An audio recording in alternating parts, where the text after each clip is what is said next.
16th century Spain. A turbulent, tumbling mix of heroism, Catholic mysticism, conquistadors and Inquisition. And out of this turmoil came this extraordinary music, spiritual, stirring, sublime, the sound of God's own composer. This film marks the 400th anniversary of the death of Tomas Luis de Victoria, and the masterpieces you'll hear are among the greatest works of devotional music ever written, and they'll be sung by one of the world's greatest choirs, the 16. The 16 is conducted by its founder, Harry Christophers, in the glorious setting of the Church of San Antonio de los Alemanes, here in Madrid. Victoria was not only the greatest composer of the Spanish Renaissance, for me he was actually the greatest composer of Renaissance, full stop. He's quite simply a genius. The highest stages of mystical prayer were a gift granted by God.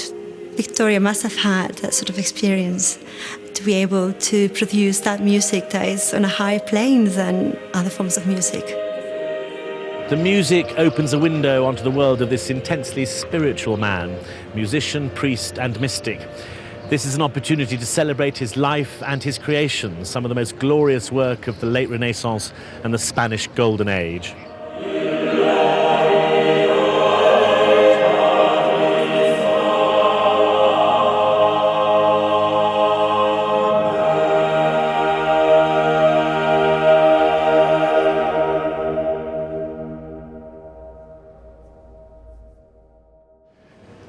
Victoria has always been part of my musical life, but he remains something of a mystery. Other composers, like the Italian Palestrina or the Englishman Byrd and Tallis, have always had a sharper profile.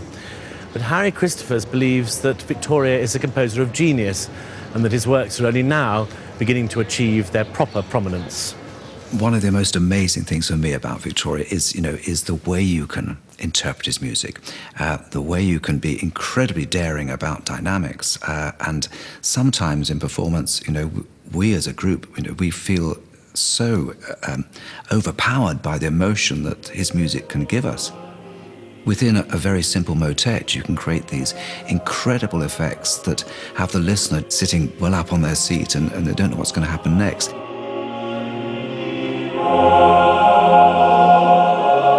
It's that sort of drive of emotion that is so phenomenal about his music. The 16 specialises in music of this period, and for this programme the choir has travelled to Spain to perform some of Victoria's greatest works in this hidden Baroque jewel in the heart of Madrid.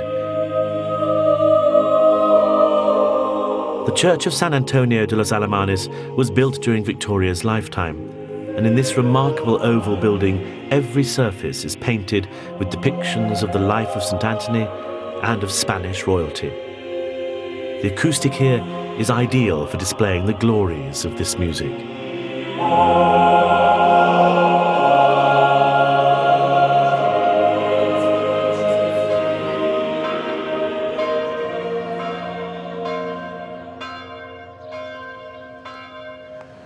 Victoria grew to maturity in what was a turbulent and exciting time in Spanish history. Europe was still recovering from the seismic shifts of the Reformation, when the doctrines, rituals and structures of the Catholic Church had been challenged at the very deepest level. Music, painting, architecture were all crucial tools in the Catholic revival, what was also known as the Counter-Reformation. It's small wonder that someone with Victoria's talent and faith would flourish. Victoria was a fervent Catholic who longed for a closer relationship with his God, and his music is also architectural, responsive to the buildings it was written for. He was able to write so that his voices soared, like the churches, up to heaven. The first piece the choir is going to perform is Sancta Maria succurre miseris. Veneration of the Blessed Virgin Mary is at the core of Catholicism, and of Spanish Catholicism in particular. Victoria wrote many settings of text devoted to the Virgin. His particularly fervent, sensuous word painting made him supreme among Renaissance composers. Victoria's music elucidates the plaintive text. Holy Mary, succour the wretched, help the faint-hearted, revive the weeping.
Tomas Luis de Victoria was born in 1548 in the ancient fortified city of Avila.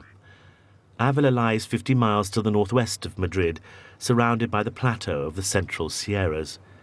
Rising up against the austere, dry landscape of gigantic boulders, it's a bleak but beautiful setting. We have some tantalising details of Victoria's life. We know, for instance, that he was the seventh of 11 children and that his family was upwardly mobile. Businessmen, naval commanders, ecclesiastics. 2 of his uncles were priests. His father died when he was 9. Aged 10, he joined the choir in the 12th century cathedral here in Avila, a centre of spiritual rejuvenation, especially mysticism. Here he studied the rudiments of music by singing and organ playing. But remarkably, it was also here that the legendary Spanish mystic Teresa of Avila, later Saint Teresa, happened to live. This warm-hearted, shrewd, gifted nun became one of the iconic figures of the Catholic faith, and she knew the young Victoria. Saint Teresa was a mystic. She described her intense spiritual experiences in physical, even sexual terms, and it seems that Victoria sought to create a world in sound which has parallels with her writings and beliefs.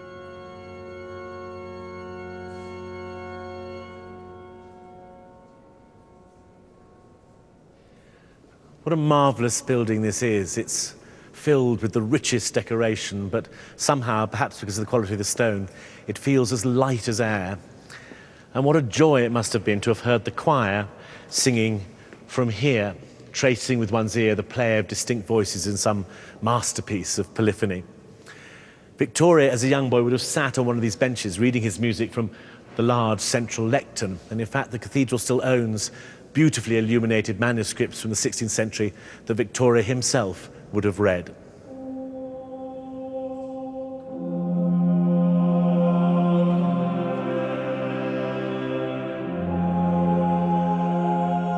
At this time, only men and boys were allowed to sing in the choir.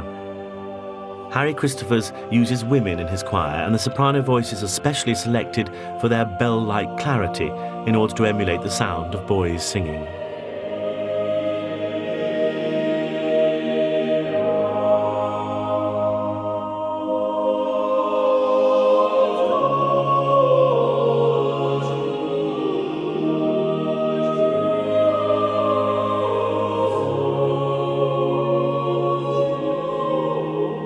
A defining moment in any male chorister's life and musical career is when his voice breaks.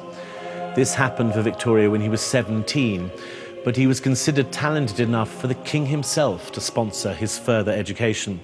Philip II of Spain paid out 45,000 maravedis, a large sum of money, and Victoria left the small town of Avila and travelled to Rome to study with the Jesuits, a powerful, indeed aggressive force in the world of education, and an order that saw itself as an army fighting to defend the traditional practices and beliefs of the Catholic Church.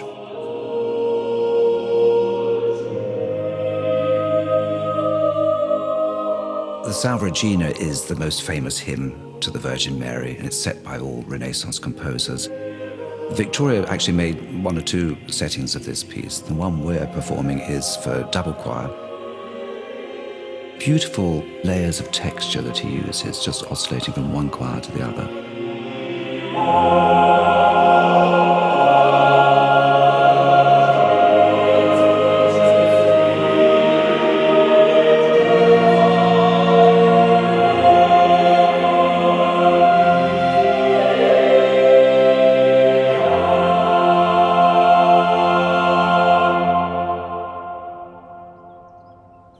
In 1565, Victoria entered the Collegium Germanicum. It was an international centre of excellence with particular emphasis on the German missionary priesthood. It was run by a committee of 6 cardinal protectors who decided that the collegians should wear red cassocks, which is why they became known popularly as gamberi cotti, boiled lobsters. Victoria was recommended to the college by no less a person than St. Teresa of Avila herself. In the 16th century, Renaissance Rome was the cultural centre of Europe, a thriving city for musicians and artists. It was the place to gain an international reputation. All the major composers of the time went there, including Victoria's great Spanish predecessor, Cristobal de Morales. And Victoria almost certainly met and may even have been taught by Palestrina, dubbed the Prince of Music, and perhaps the most important composer of the time. In Rome, Victoria becomes fluent in Latin. He teaches and is eventually appointed Maestro di Cappella at the Collegium Germanicum, where he studied. Crucially, in 1575, he's ordained as a priest, a sign of his devotion to the church. And it's a true vocation. He never composed anything other than sacred music.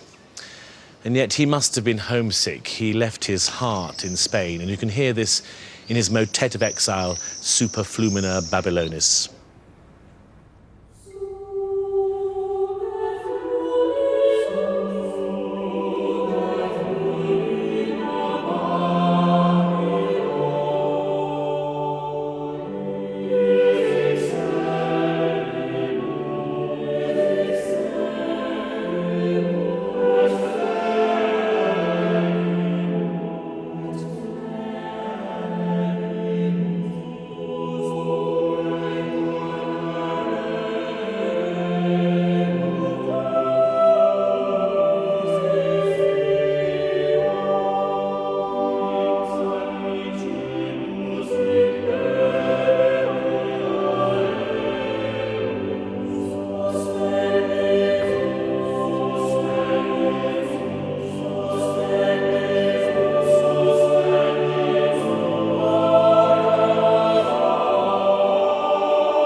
400 years after Victoria's death, how can we be certain the way we're performing is how Victoria intended?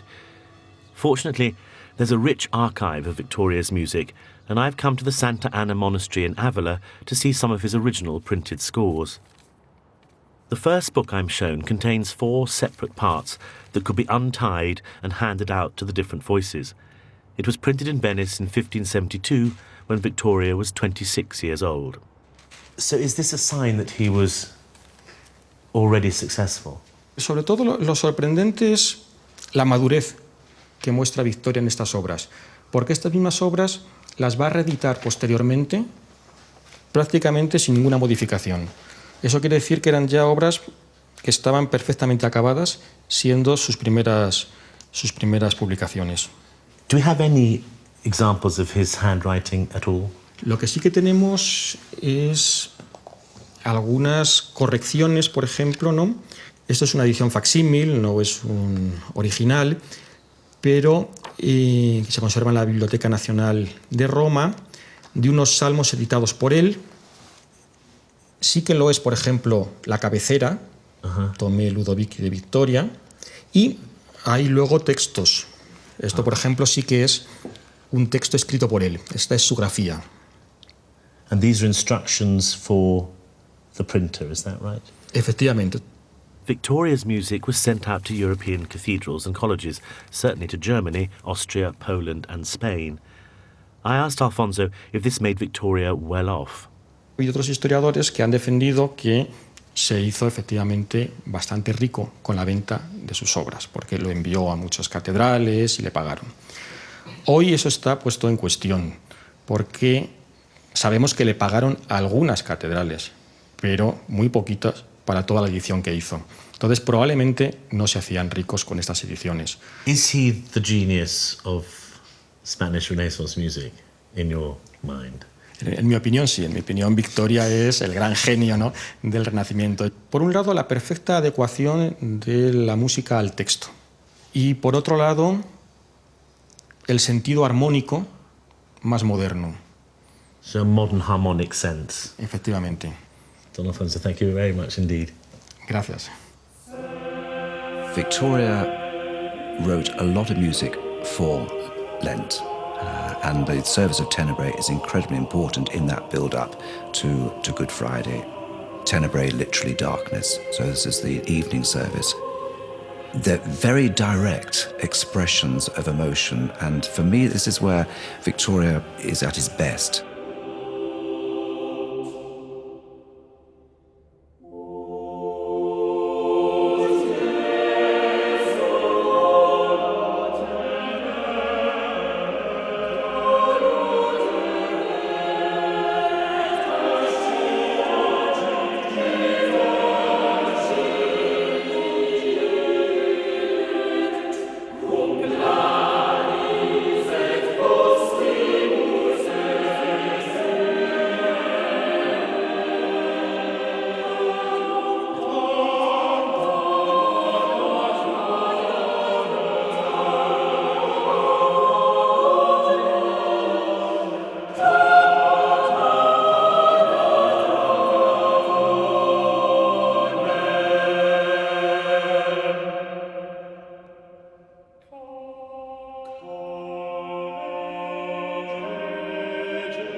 In 1583, Victoria dedicated a book of masses to his monarch, King Philip II of Spain. He wrote, "For to what better end should music serve than to the sacred praises of that God from whom proceeds rhythm and measure." The luxurious nature of these publications reflects in some way the high esteem in which Victoria was held during his own lifetime. And it also reflects the wonderful, strange textures and colours of his music. He asked voices to sing very high in their range, for example, which must at the time have seemed new and daring. At the great Prado Museum in Madrid, I've come to admire the work of a contemporary of Victoria's from Rome, a painter from Crete who was also getting noticed. He called himself a devout Catholic and became known for his dramatic religious paintings. His name was Domenikos Theotokopoulos, who would later become famous in Spain as El Greco, the Greek.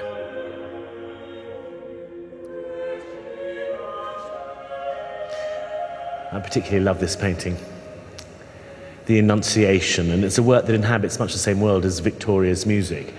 There's the same drama, the same sense of theatre, a combination of intense spiritual aspiration and a delight in the physical world. El Greco said that colour was the most important element in his work, and here are great blocks of it, pinks and blues and browns and greens, and at the centre a burst of light as the Holy Spirit comes through the canvas to visit the no doubt terrified Mary.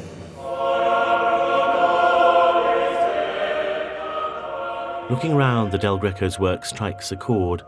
His paintings remind me that Victoria's music was also recognised at the time as colourful, or to use the Greek word, chromatic. This was an expressive tool because Victoria was not just a composer of pure music, he was also a word painter.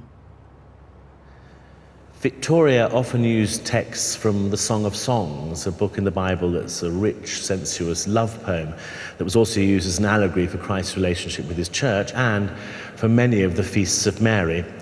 For one of these, the Assumption, Victoria wrote a motet and chose the very beautiful words, "She whose fragrance was above price, in garments delicately perfumed, and like a spring day she was surrounded by roses and lilies of the valley."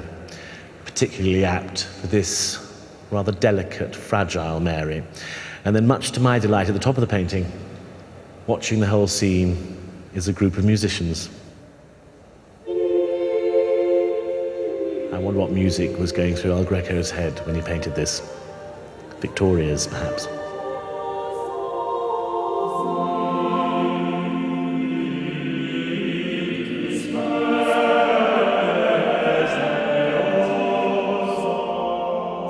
Vidi's speciosam is a very special motet, and we must remember that Song of Songs was basically pagan love poetry, written probably 300 years or so before the birth of Christ. There's no doubt about it, he clearly enjoyed writing them. In many ways, it's the closest to opera he ever got. They're very, very sensual texts.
Tomas Luis de Victoria spent 2 decades in Rome, where he established himself as a highly successful and celebrated composer. His work was being performed in churches all across Europe. But he wanted his music to be sung further afield. He supervised sets of his scores to be sent to Mexico, to Lima, Peru, and Bogota, Colombia. He had conquistadors in his family, and the New World would have seemed exciting and exotic to him. In Mexico, his scores were so popular they ran out of copies and had to write parts out by hand. It's fascinating to think that nearly 100 years after Christopher Columbus's discovery of the Americas, ships would come back to Europe laden with gold, silver, copper, cocoa beans, spices. But they would also go back the other way, and in their cargoes they would have had copies of Victoria's music. Same ports, different trade, and a gift from the old world to the young Catholic congregations of the new. Also at this time, other composers would be transcribing Victoria's work for their own use, often for teaching purposes. This way his music infused the homes and palaces of the rich for education or private devotion. One of his best-loved pieces, O quam gloriosum, was arranged by others for voice and lute, giving us a tantalizing glimpse into how music was performed and taught outside the church.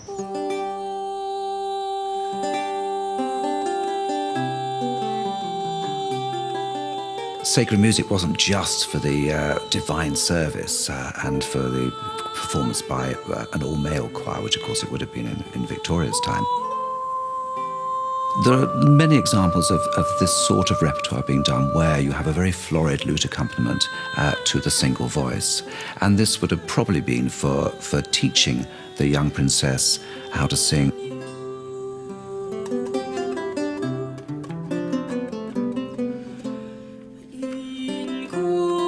It could also have been used for private devotion in the chapel of any stately home.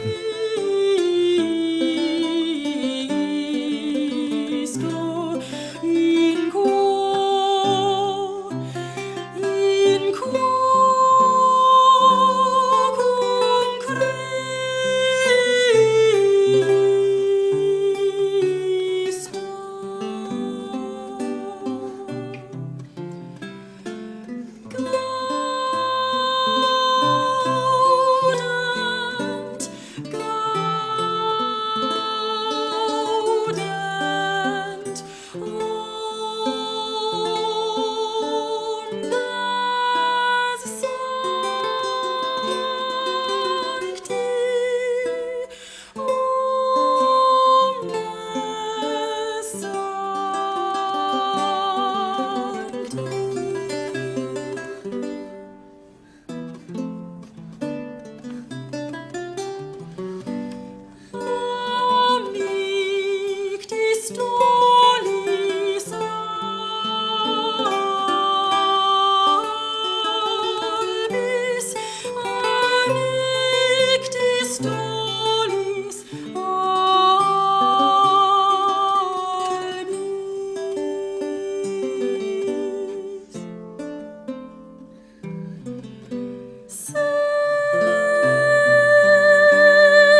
still in Rome, Victoria was becoming homesick.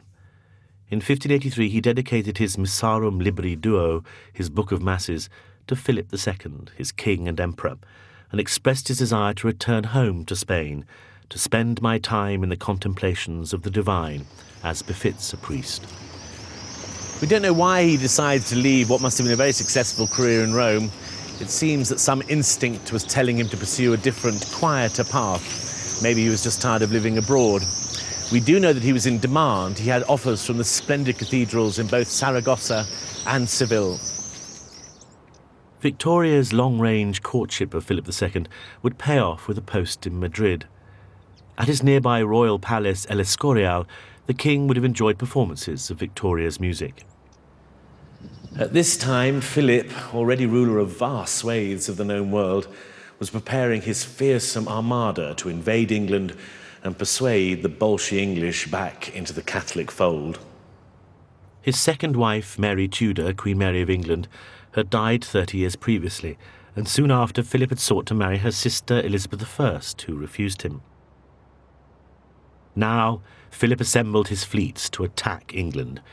He would be defeated, a significant omen of the decline of the Spanish Golden Age. Philip was afflicted with terrible gout, which meant that for the most part he was confined to quarters. But, ever the committed Catholic, he was determined that he should still be able to witness Mass from here, his tiny bed tucked away into a corner of El Escorial. If I open this small door that leads off his bedroom, what do we see?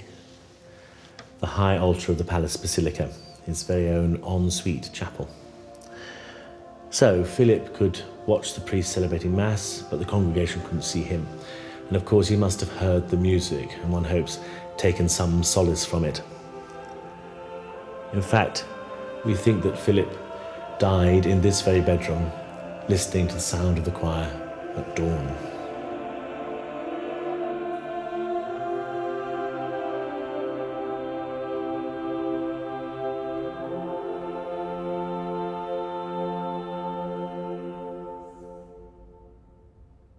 Among Victoria's extensive canon of work is sublime music for special services, and particularly remarkable is his work for Holy Week. It's virtually unique for a 16th century composer in its scope.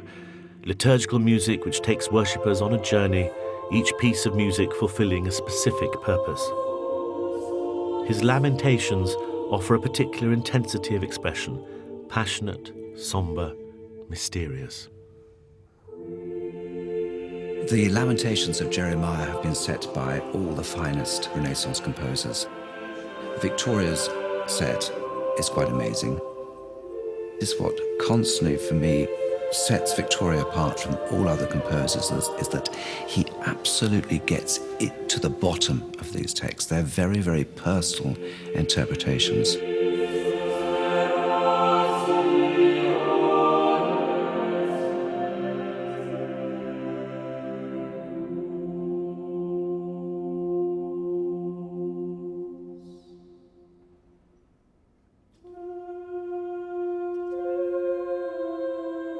They're very sustained settings. They're incredibly difficult to sing because they need total control.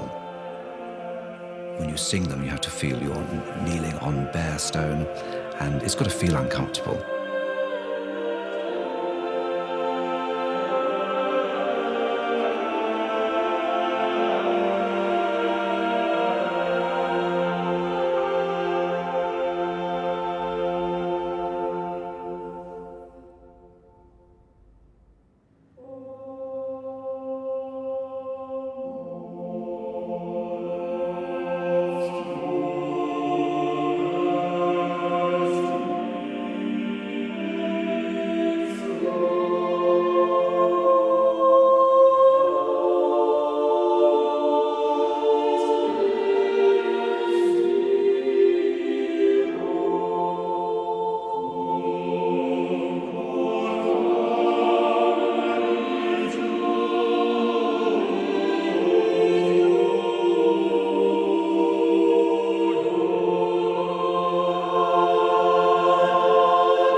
Unlike El Greco, who was sacked by Philip II, Victoria enjoyed royal patronage for the rest of his life. The king's family liked him and he wrote music for their services on several occasions. Whereas the king lived in his vast, specially designed palace with its magnificent chapel, his sister Maria, on her return to Spain after the death of her husband, the Emperor Maximilian, led a very different life. She moved to the secluded, intimate dwelling of the convent of Las Descalzas Reales. It was here that Victoria worked as chaplain. At that time, it was a kind of safe house for royalty, home to 33 strictly cloistered nuns, Maria's daughter, the Infanta Margarita, being one of them. They were called the Barefoot Nuns, after the simple sandals they wore all year round.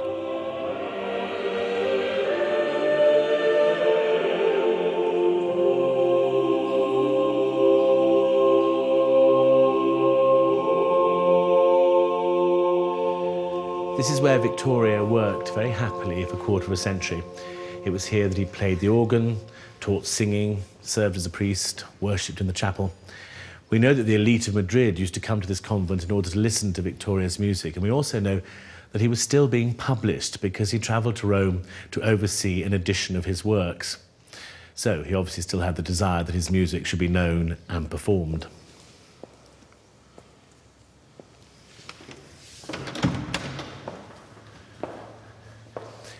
The priests here would have had to have been very accomplished singers of plain chant and polyphony, so Victoria was in his element.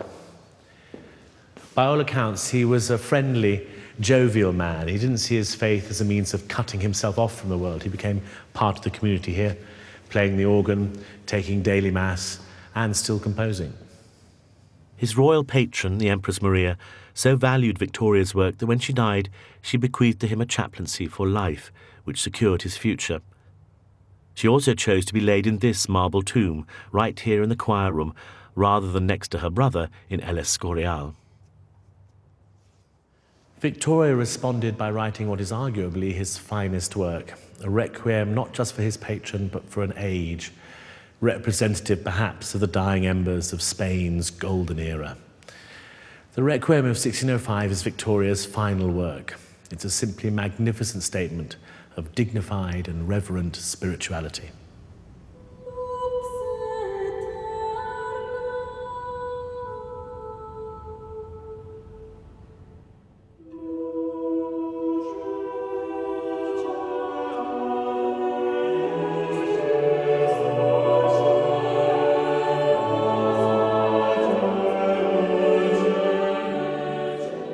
Victoria's Requiem of 1605 is the greatest legacy of Victoria's output.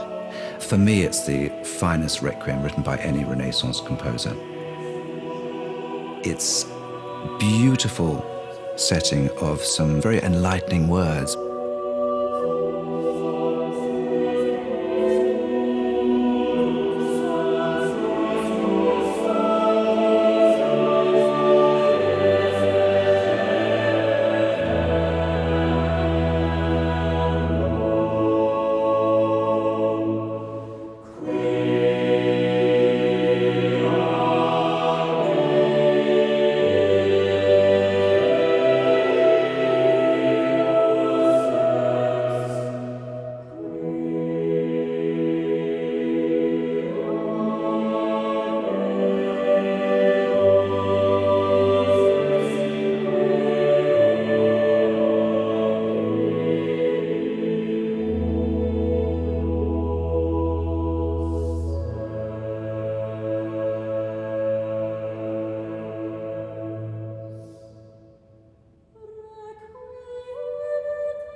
Victoria's view of the world was a pretty rosy one, and there was never any indication that he suffered from doubt.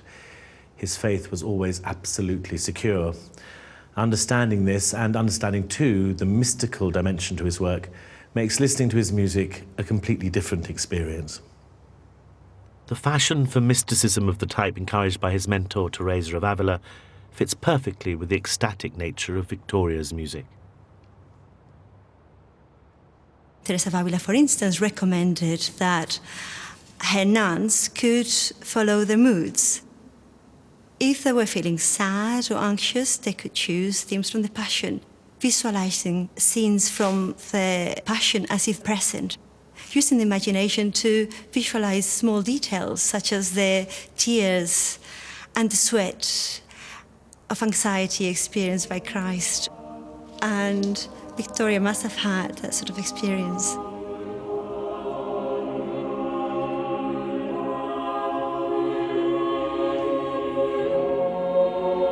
Congratulamini mihi is the sort of culmination, really, of every facet about Victoria, his mysticism, his scholarly aspects, his life as a composer, his life as a priest. It all seems to me to come to one into this motet. Starting from very sort of humble, minimalistic tone colors at the beginning, then just sending us into great ebullience with the final Alleluia. Just glorious.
Victoria lived the rest of his life in the convent and would have spent several hours every day in this chapel.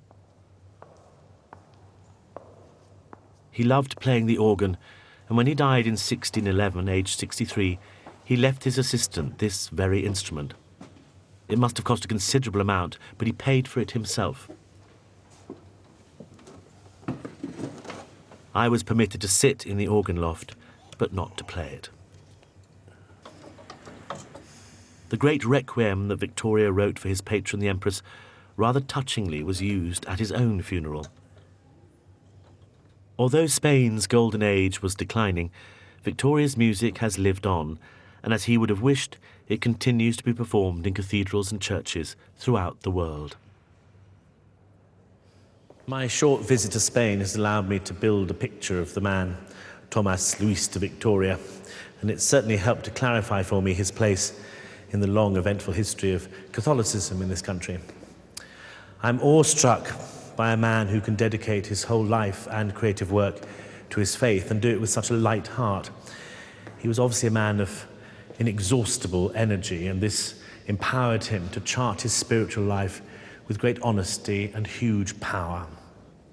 And what a legacy of sacred music he left for us to enjoy.